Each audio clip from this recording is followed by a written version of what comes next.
There's a jellyfish sitting on the ocean floor right now. No brain, no heart, no blood. It's lying upside down and barely moving.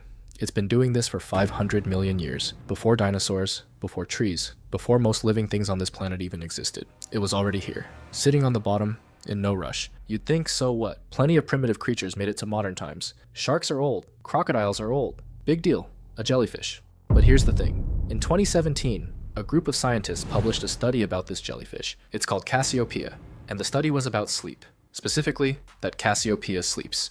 That sounds boring until you realize one thing.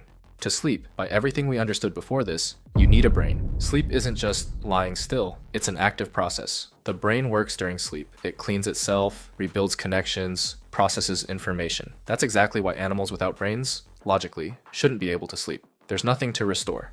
Cassiopeia has no brain, but it sleeps. And this isn't a metaphor or a simplification for general audiences. Scientists checked 3 criteria that scientifically define sleep: reduced activity, slower response to stimuli, and most importantly, if you deprive it of sleep at night, it compensates the next day. It catches up, like a person after a bad night.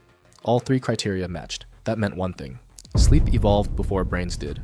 Long before, and nobody understood why. To get why this is so strange, you need to stop for a second and understand what Cassiopeia actually is. Because it doesn't look like the jellyfish you're picturing. A typical jellyfish is something transparent, drifting through the water, tentacles hanging down. It floats wherever the current takes it. A passive creature that stings whatever it accidentally bumps into. Cassiopeia is different. First, it doesn't swim. It lives on the seafloor. It finds a spot it likes, shallow water, warm, ideally near mangroves or a sandy bottom, and stays there, permanently. It attaches to the substrate and doesn't really go anywhere after that. Second, it's upside down, literally. Inside Cassiopeia's tissue live algae, microscopic, photosynthetic. They're called zooxanthellae. They produce nutrients directly inside the jellyfish's body, using sunlight.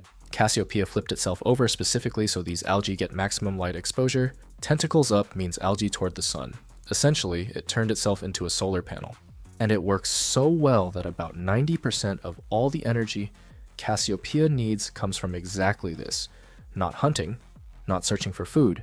It just lies on the bottom and soaks up light. The algae photosynthesize.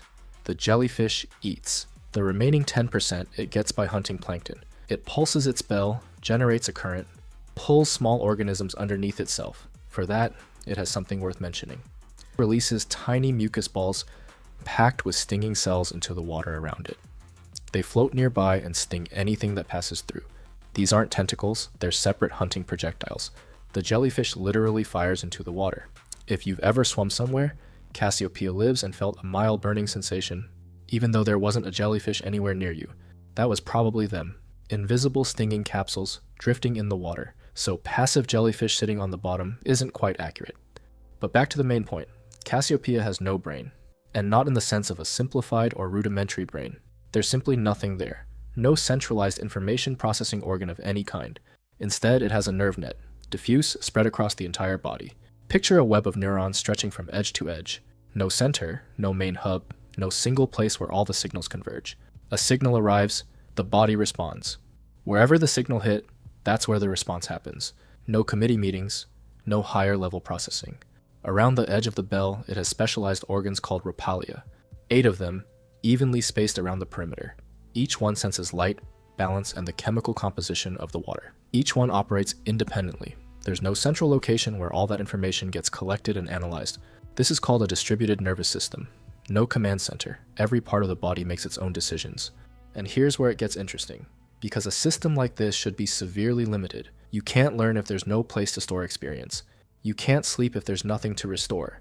You can't adapt if every neuron is working on its own. In theory. But Cassiopeia does all of it. Scientists figured out the sleep part in 2017, but the learning story came later.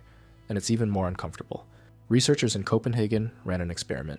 They took Cassiopeia and started giving it visual signals paired with food, over and over. Same signal, then food. The classic conditioned reflex setup, the same one Pavlov ran on dogs. The difference is that a dog has a brain. There's a place where the association forms, a structure that holds the connection between signal and food. Cassiopeia has no such place. But the association formed anyway. After several repetitions, the jellyfish started responding to the signal before the food appeared. The body was remembering. Not a brain, because there is no brain. The entire body. Somewhere inside the distributed network of neurons, Something was holding on to the information that this signal meant something important was coming. This is called associative learning. Until recently, it was considered impossible without a centralized brain. At minimum, scientists thought you needed something like a ganglion, a cluster of neurons acting as a primitive command center. Cassiopeia has neither. What exactly this means is still being debated. One interpretation, learning, like sleep, evolved before brains existed. The brain just made these processes faster and more efficient. But the underlying ability to remember, adapt, change behavior based on experience is older. Much older. And Cassiopeia proves it. Now about age, because 500 million years is a number that sounds abstract. Let's make it concrete. 500 million years ago, there was nothing on land. Nothing at all. No land animals, no insects, no rooted plants. The continents were bare rock. All life was in the water. Dinosaurs showed up around 230 million years ago, which means by the time the first dinosaurs were walking around, Cassiopeia's ancestors had already been around for 270 million years. The dinosaurs eventually went extinct. Cassiopeia didn't. Modern mammals have been around about 65 million years. Humans as a species under 300,000 years. Against Cassiopeia, we've existed for an almost laughably short time. And through all of it, it barely changed. This is what biologists call a living fossil, a creature that found a working survival strategy so long ago that evolution essentially stopped pressuring it. Why change if it works? But here's what actually messes with your head. We're used to thinking of the brain as a prerequisite. Want to sleep? Need a brain. Want to learn? Need a brain. Want to do anything more complex than a twitch? Need a brain. This jellyfish dismantles each of those assumptions one by one, which forces an uncomfortable question. What does a brain actually do? If sleep is possible without one, and learning is possible without one, why did it ever evolve? The answer most biologists currently lean toward goes something like this. The brain didn't invent these functions, it optimized them. Sleep without a brain is slow, crude, and energy expensive. This thing spends the entire night on it and still runs at minimum capacity. The brain took the same basic task and made it dramatically more efficient. It's faster, more precise, with the ability to regulate depth, duration, and phases.